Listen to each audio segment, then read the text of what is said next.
Hello बच्चों, चलिए प्रश्न पढ़ते हैं। तो प्रश्न में दिया गया है, स्पष्ट कीजिए और हमें स्पष्ट करना है परासरण को।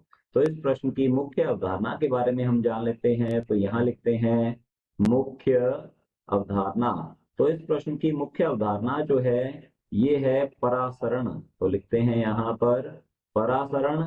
परासरण एक प्रकार की सामान्य विसरण क्रिया है। तो लिख सकते हैं यहाँ, यह एक प्रकार की सामान्य विसरण क्रिया है और इसके बारे में हम जान लेते हैं। परासरण में जल के अणु या विलायक के अणु। तो लिखते हैं जल या विलायक।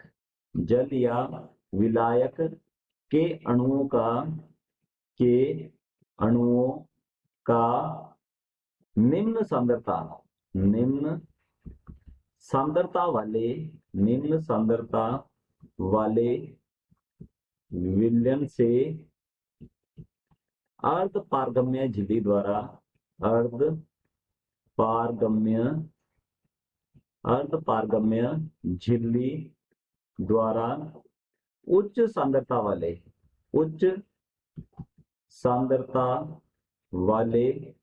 विलयन की ओर गति।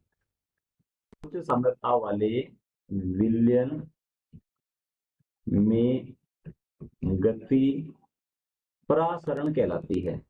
परासरण कहलाती है।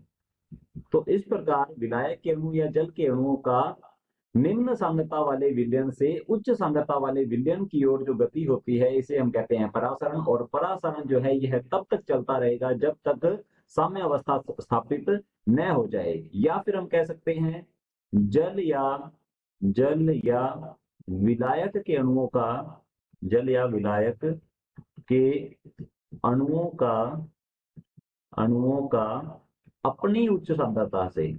यहाँ पर अपनी उच्च सांद्रता अर्थात विलायक या जल के अणुओं की सांद्रता की बात हो रही है। जल या विलायक के अणुओं का उच्च सांद्रता अपनी उच्च सांद्रता से निम्न सांद्रता उच्च सांद्रता से निम्न सांद्रता वाले विलयन में अर्ध पारगम्य झिल्ली द्वारा गति को परासरण कहते हैं। गति को परासरण कहते हैं। तो ये होता है परासरण। आशा करता हूं आपको समझ में आया होगा। धन्यवाद।